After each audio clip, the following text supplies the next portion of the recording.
Bueno, por empezar, creo que todos en el país estábamos esperando trabajar en la modificación de una nueva reforma tributaria que permitiera ayudar e incentivar a la producción en su conjunto. En un país como el nuestro, donde la presión fiscal es altísima y de este modo, evidentemente, no permite que especialmente las empresas pequeñas y medianas puedan subsistir. Esta es la realidad.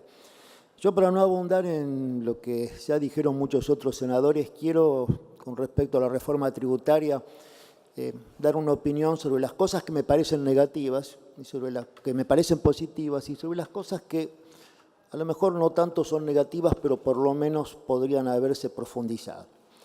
Me parece que lo más importante de las medidas positivas que da esta reforma es la posibilidad del adelanto del pago de ganancias del impuesto al cheque, ¿no es cierto? Evidentemente eso va a ser una cosa significativa porque va a permitir que las empresas puedan de algún modo achicar los costos productivos que tienen pagando, ¿no es cierto?, en un impuesto como el impuesto al cheque, que todos creo que coincidimos en este país, que son medidas que se fueron tomando para recaudar, pero que son extraordinariamente distorsivas para el aspecto productivo.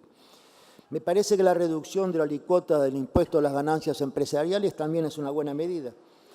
Evidentemente supondría un fuerte incentivo a la inversión, cosa que también en este país es una cosa que tenemos que verla, ¿no? Porque muchas veces las medidas que ponemos, que evidentemente son parámetros que van a ayudar a mejorar la inversión, no siempre dan ese resultado por distintos motivos. De todo modo, la medida en sí misma me parece una medida positiva.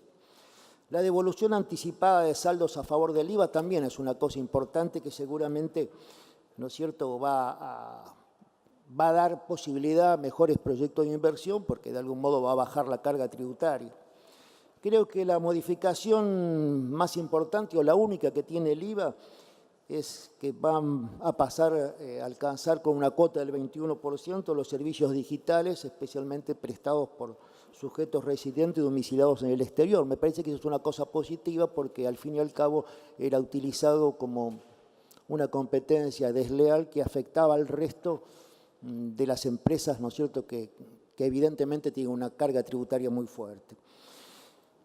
Nosotros desde nuestro bloque solicitamos en su momento medidas especiales para las pymes y de las varias que propusimos, el diputado se aceptó y pienso que al fin y al cabo el Gobierno Nacional también, porque creo que realmente hemos tratado durante este tiempo de trabajarlo todos juntos, ¿no es cierto?, que en el caso de las pymes exportadoras, eximir del impuesto a las sumas percibidas por las exportaciones correspondiente a reintegros o reembolsos.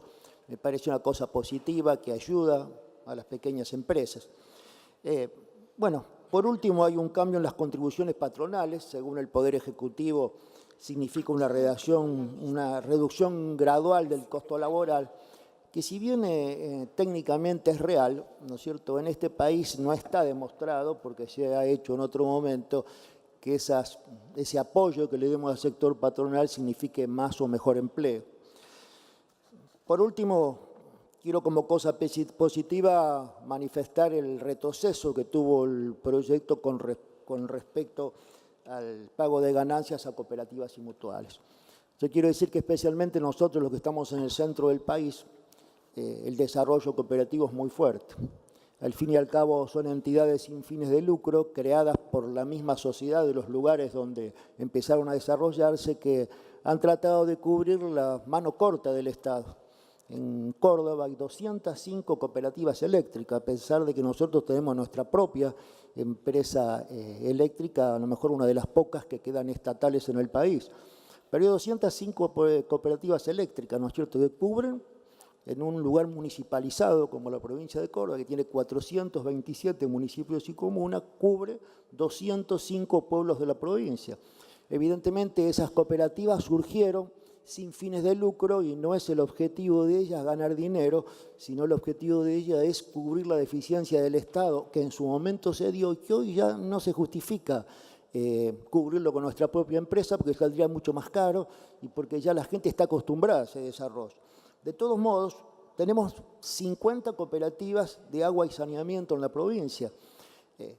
nosotros las tenemos reguladas porque hay un organismo en la provincia de Córdoba, el ente regulador de servicios públicos, que es la que permite que las cooperativas puedan, ¿no es cierto?, aumentar las tarifas, ¿no es cierto? Está todo de algún modo regulado y es todo con audiencia pública. Me parece que gravar con ganancias a las cooperativas y mutuales es una mala medida porque de algún modo mata un concepto que tenemos en Argentina de los últimos solidarios que quedan.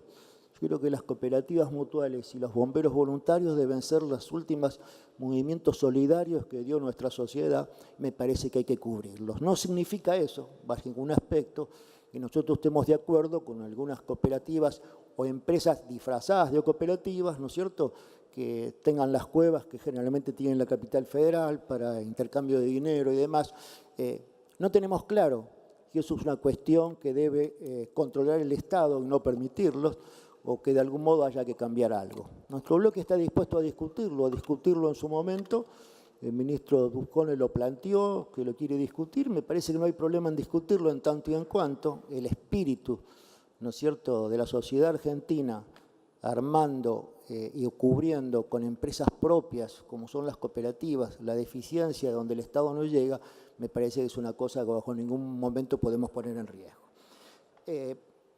Yo creo que entre los aspectos negativos me parece que evidentemente es una reforma pobre. Fíjense que si esta reforma cumple los objetivos que tiene, vamos a llegar dentro de 4 o 5 años con una reducción de 1,5 en el Producto Bruto Interno. Lo mismo que si hoy hubiésemos eliminado el impuesto al cheque y no lo cobráramos más, tendríamos más o menos la misma reducción y no tendríamos que haber tenido el trabajo de discutir esto tanto, ¿no? Si lo que se quería era achicar un poco, lo primero que habría que hacer es achicar todo lo que significa impuestos distorsivos. Pero bueno, es el gobierno nacional el que propone las políticas, para eso fue elegido por la gente, pero evidentemente me parece que los objetivos de esta propuesta no van a cubrir las necesidades de déficit fiscal que realmente tiene el país. Creo que además, ¿no es cierto?, una cosa que me parece también mala, y es que esta reforma no corrige la notable presión tributaria que sufren los empleados dependientes de ingresos medios y fundamentalmente de los trabajadores independientes, los cuales están alcanzados por un puesto y son sometidos actualmente a una cuota muy distorsiva y con una disparidad muy importante con el trabajador que está en relación de dependencia. Si bien logramos ese pequeño mérito, por decirlo así, de haber sido escuchados con el tema de las pymes, yo quiero decirle, señora presidenta, que me parece que en ese aspecto esta reforma podía haber hecho mucho más.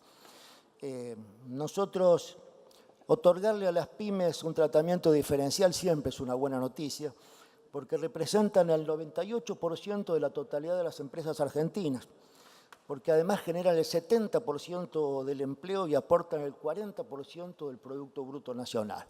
Evidentemente, si bien se han hecho y hemos hecho leyes en este mismo Congreso favoreciéndolas, me parece que en esta situación de incertidumbre que hay, donde vemos que a las empresas les cuesta desarrollarse y que el consumo no se reactiva en este país y que tendríamos que encontrar incentivos, haber ayudado un poco más, especialmente a las microempresas, podría haber sido un tema muy importante. Bajar del 35 al 25% la carga impositiva a las empresas que reinviertan sus ganancias va a significar simplemente el 0,8% del Producto Bruto Interno en 5 años. Imagínense que si le hubiésemos dado la posibilidad a las microempresas de haberle bajado hasta el 20% en vez del 25%, o en vez de esperar al 2022 a que lleguen al 25%, haberlo hecho este año, ¿cuánto hubiese significado como costo fiscal? Nada. A lo mejor el 0,1%. Me parece que faltó decisión de parte del Estado Nacional para tomar medidas que realmente incentiven en serio, hablando de que estamos hablando de las empresas, ¿no es cierto?, que dan el 70% del empleo nacional. En ese aspecto, me parece que quedó una asignatura pendiente, que faltó voluntad política o decisión de cosas que no significan un ajuste importante en las arcas del Estado Nacional, que faltó política para debatir y discutir este tema a fondo. Pasando al tema del presupuesto, y para tratar de cumplir con sus tiempos, señora presidenta, si uno ve el presupuesto en el mes de octubre, parece realista. Yo creo que acepto que en este gobierno el presupuesto se ha transformado en una herramienta donde se trata de que sea lo más realista posible. A mí me parece una cosa muy positiva porque al fin y al cabo en cualquier parte del mundo un presupuesto sirve para que el que va a reinvertir, el que va a trabajar, el que está en la actividad productiva tenga un parámetro de dónde basarse para implementar sus inversiones, para ver hasta dónde puede llegar, cuál es el horizonte. Pero bueno, lamentablemente esto quedó un poco deformado porque el realismo de este presupuesto quedó disminuido entre las reformas que se fueron aprobando después de la venida del presupuesto y que no están contempladas en el mismo. Me parece que este Congreso requeriría de que los cambios que evidentemente va a tener en la realidad este presupuesto, porque las reformas van a tener un impacto fiscal en el mismo, evidentemente sea comunicado para que todos lo conozcamos. Me parece que el gran déficit de este presupuesto es la medida de la inflación. Ya vamos segundo año consecutivo que creo que las medidas de inflación que se proponen no son realistas. Y al no ser realista, evidentemente hay una distorsión en un presupuesto que quiere ser realista. Creemos que el crecimiento va a estar parecido a lo que planteamos. Ahora, los porcentajes inflacionarios ya fueron muy errados el año pasado y este año es probable que lo sean más. Nosotros no podemos tener un banco central que diga A, un Ministerio de Hacienda que diga B y toda la actividad privada e inclusive los informes que da el Congreso Nacional digan C y que en realidad generalmente los planteos que hace el gobierno por medio del banco y del ministerio no son realistas. Evidentemente va a ser muy difícil de cumplir la meta inflacionaria del año que viene. Nadie estima que se va a poder cumplir. En privado lo dicen los mismos funcionarios. No entiendo por qué se hace, es un capricho. ¿Por qué es? Porque al fin y al cabo después los trabajadores tienen que discutir sus salarios con esa posible meta inflacionaria que es mentirosa. Y eso entonces crea una discusión en la sociedad donde evidentemente los gremios defendiendo a sus trabajadores piden lo que creen que va a ser la meta y la meta no es realista. Yo quiero decir que con lo que respecta a mi provincia, nosotros más allá de que nunca puede estar conforme totalmente en un presupuesto, es un presupuesto realista en el aspecto que vivimos muchos años con gobiernos anteriores donde el presupuesto de la obra pública de Córdoba fue cero, porque evidentemente teníamos diferencias políticas y se expresaban en el presupuesto. Bueno, lamentablemente fue así. A mí no me gusta mirar para atrás. Creo que los argentinos que miramos todo con el espejo retrovisor vamos a chocar porque en realidad tenemos que mirar para adelante. Entonces, en ese aspecto, para nosotros, un presupuesto que es discutible, que lo vemos bien, la provincia de Córdoba realmente tiene cosas importantes, pero quiero dejar dos reflexiones y termino, Presidenta. Primera reflexión es que en este presupuesto tiene una alta incidencia la participación público-privada, con presupuestos muy significativos, extraordinariamente grandes, donde lo recibimos con la llegada del presupuesto, donde ya hay obras que están programadas con un porcentaje para el presupuesto 2018. Y la verdad que me quedé sorprendido por la magnitud de las mismas sin tener el más mínimo conocimiento de por qué fueron esas obras, por qué se llevan adelante, con quién se consensuaron, de qué modo se piensa que semejante actividad de obras, que evidentemente las va a terminar pagando en su gran mayoría o la gente, con peajes o distintas formas de pago, o el mismo gobierno nacional, porque las empresas que vienen a construir esas obras o ese tipo de servicios, ofrecen un servicio, van a pedir crédito a los bancos y va a ser, como este mismo presupuesto lo dice, el Estado Nacional el que va a hacer un importante aporte a partir del 2020 para ir pagando todo esto. Entonces me parece que si los argentinos tomamos semejante deuda en obras que estén bien que se hagan, deberíamos tener una discusión. Por ejemplo, más allá de las autopistas que están para todo el país, Córdoba no tiene ninguna obra significativa, pero no lo veo desde mi provincia.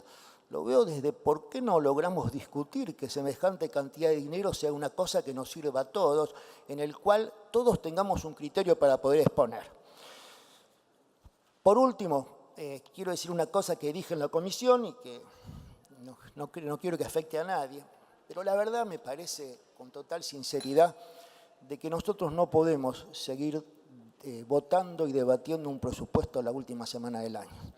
Es una cosa ilógica, no nos sirve a nosotros, no le sirve al gobierno. Evidentemente no es lo que corresponde. Yo ya dije el otro día en la comisión que no voto más un presupuesto así, pero no es una amenaza. Es simplemente lo que me parece que es razonable en democracia, porque nosotros no podemos seguir con la presión de que si rechazamos este presupuesto, entonces se quedan sin presupuesto, o que si rechazamos la reforma tributaria, a partir del 1 de enero los impuestos no se pueden aplicar. Pero para que esto no sea así, tenemos que estar un poco más organizados, las leyes tienen que venir en tiempo y forma, y Diputados no puede, ¿no es cierto?, mandarnos este presupuesto y esta reforma con un camión volcado en los últimos días del año. Porque esto genera presiones, genera presiones, genera disgustos, y me parece a mí que tenemos el derecho como senadores de la Nación, cuando una ley no nos gusta, volverla. Y evidentemente si a uno no le gusta algo y ahora la vuelve, se queda con la presión, que a algunos le parece que no es lógica, pero a mí sí me parece lógica, de dejar al Estado Nacional sin presupuesto. Para que eso no pase, me parece que tenemos que cambiar. Es verdad que hemos tenido relación con diputados, nuestro bloque lo hizo y tratamos de mejorar las cosas, pero también hay una realidad, una ley que se está discutiendo allá, donde ya todo el mundo sabe que de algún modo nosotros la tenemos que votar, porque si no se cae, no genera todas las cosas que creo que podemos lograr. Muchísimas gracias, presidente. Gracias a usted, senador.